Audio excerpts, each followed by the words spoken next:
মোনালিসাতে graphic designer Terence Mason computer প্রযুক্তি ব্যবহার করে লিওনার্দোর মাস্টারপিসগুলো বিশ্লেষণ করছেন। তিনি বলেন, লিওনার্দো মোনালিসাতে এমন কিছু কোড লুকিয়ে দিয়েছিলেন যা কেবল আয়নায় প্রতিফলনের মাধ্যমে দেখা যায়। যখন গবেষকরা ডিজিটালভাবে তা প্রয়োগ করলেন, দেখা গেল মোনালিসার মুখে এক অদ্ভুত হেলমেট আকৃতির মুখ। একই ধরনের চিত্র আরেকটি বিখ্যাত painting Virgin and Child with Saint অ্যানাতেও দেখা যায়।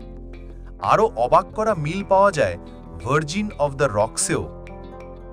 সব ক্ষেত্রেই আয়নায় প্রতিফলনের পর দেখা যায় একটি অপরিচিত মুখচ্ছবি যা আধুনিক যুগের এলিয়েন হেডের সঙ্গে অদ্ভুতভাবে মিলে যায়। তাহলে কি সত্যিই লিওনার্দোর চিত্রের ভেতরে এমন রহস্য লুকানো আছে